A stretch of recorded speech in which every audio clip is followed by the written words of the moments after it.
जम्मू कश्मीर चुनाव में प्रत्याशी उतार सकती है सपा। सपा मुस्लिम बाहुल्य सीटों पर उम्मीदवार उतार सकती है। 7 सीटों पर अपने सिंबल पर वो प्रत्याशी उतार सकती है।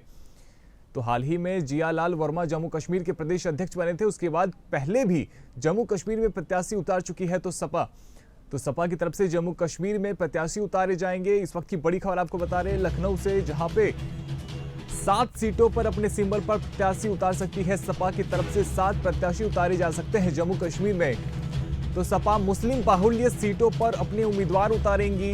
तो जम्मू कश्मीर चुनाव में प्रत्याशी उतारने से पहले आपको बता दें कि 7 सीटों पर सपा अपने उम्मीदवारों को उतार सकती है और मुस्लिम बाहुल्य सीटों पर प्रत्याशी को सपा उतार सकती है।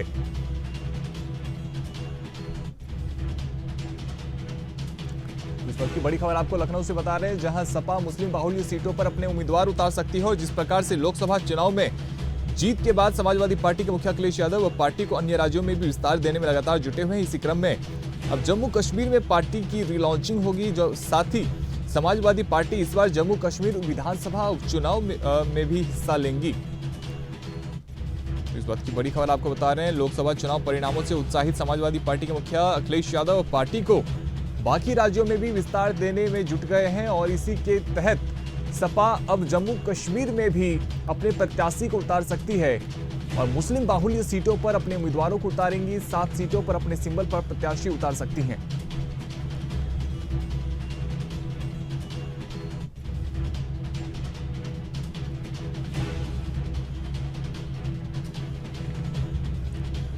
तो बड़ी खबर आपको बता रहे हैं लखनऊ से, जहां समाजवादी पार्टी अब जम्मू कश्मीर में भी अपने प्रत्याशी को उतार सकती है।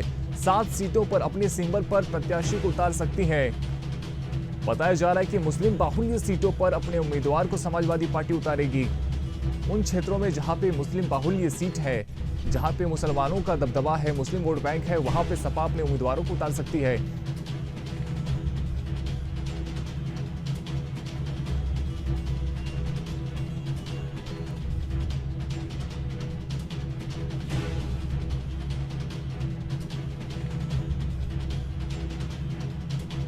तो बड़ी खबर आपको लखनऊ से बता रहे, जहां जम्मू कश्मीर चुनाव में समाजवादी पार्टी अपने प्रत्याशी उतार सकती है।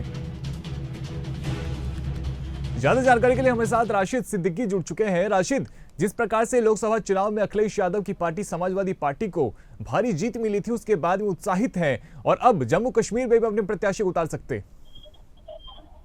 जी बिल्कुल रोहित जी, लगातार जिस तरह से समाजवादी पार्टी को लोकसभा में जीत मिली थी, ऐसे में जो पार्टी को उत्साहिता है वो लगातार देखा जा रहा है। और ऐसे में अखिलेश यादव भी जिस तरह से लगातार हर मुद्दे को लेकर सामने खड़े होते हैं, और ऐसे में कहीं ना कहीं से आप अखिलेश यादव को लगने लगा है कि पार्टी का विस्तार करना चाहिए। और ऐसे में जिस तरह से उन्होंने ये फैसला लिया है जम्मू कश्मीर के जो 7 सीटों पर है उस पर चुनाव लड़ने का, ये भी कहीं ना कहीं से देखने लायक है। क्योंकि अभी तक हरियाणा और महाराष्ट्र के बाद अब ये जम्मू कश्मीर का जो ऐसी सीटें होंगी 7 सीटें, उसमें जिस तरह से समाजवादी अपने प्रत्याशी उतार रही है।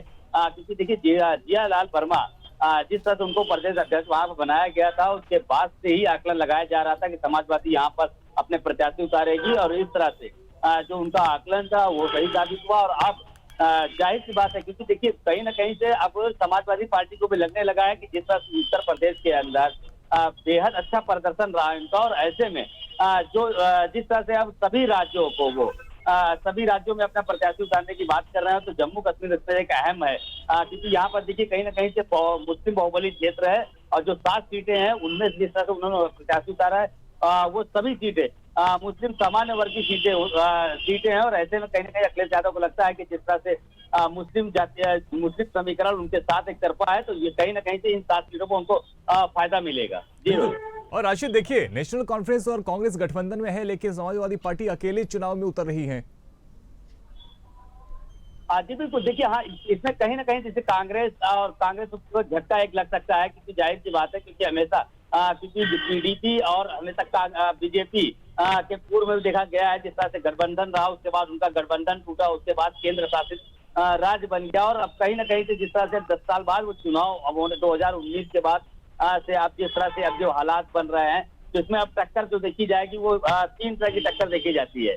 क्योंकि देखिए वो कांग्रेस भी वहां से होगी, बीजेपी भी वहां से होगी, और इस तरह में समाजवादी का प्रत्याशी वहां पर उतारना तो ये कहीं ना कहीं, हालांकि इसकी रणनीति भी अखिलेश यादव और राहुल गांधी बैठकर इस पर बनाएंगे, क्योंकि कहीं ना कहीं से कई ऐसे चुनाव देखे गए हैं राज्यों के, चाहे वो महाराष्ट्र के रहे हो चाहे वो हरियाणा के रहे हो, तो इसको लेकर भी एक समझौता होगा। हालांकि यह आकलन लगातार लगाया जा रहा है कि इस विषय पर राहुल गांधी से और अखिलेश यादव की जल्द ही एक मुलाकात होगी। मुलाकात होने के बाद स्थिति स्पष्ट तरीके से साफ हो पाएगी कि आखिर जिस तरह से वो समाजवादी पार्टी वहां प्रत्याशी उतार रही है, क्या उसमें कांग्रेस की सहमति होगी या नहीं होगी, ये भी एक आकलन लगा रहे हैं।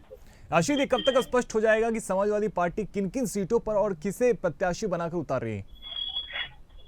देखिए, जिस तरह से जो लिस्ट थी वो उन्होंने पहले ही दे दिया था। जियालाल वर्मा ने ये लिस्ट समाजवादी पार्टी के अध्यक्ष अखिलेश यादव को दे दिया था, और इस लिस्ट पर जो नाम आ रहे हैं, 5 नाम जो मुस्लिम उम्मीदवार हैं, 3 नाम अन्य के आ रहे हैं। लेकिन अब सवाल ये उठता है कि अभी क्या किस तरह का अभी रणनीति की जाहिर सी बात, अभी बैठक चल रही है।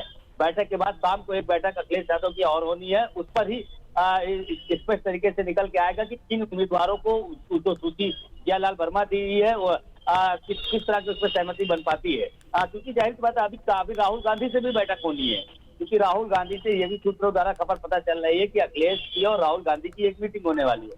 तो कहीं ना कहीं जो उपचुनाव को लेकर भी मीटिंग होनी है, यूपी उपचुनाव को लेकर भी मीटिंग होनी है, आने वाला हरियाणा और महाराष्ट्र के चुनाव को लेकर भी, तो कहीं ना कहीं से आकलन भी लगाया जा सकता है कि जो जिस तरह समाजवादी पार्टी अब राष्ट्रीय स्तर की पार्टी बनने के लिए दर्जा लेना चाह रही है और लगातार हर राज्य में अपनी पार्टी उतारने वाली है, तो कहीं ना कहीं से हो सकता है कांग्रेस और राहुल गांधी। राशिद, तो क्या उत्तर प्रदेश के बाहर भी कांग्रेस और सपा में गठबंधन देखने को मिल सकता है?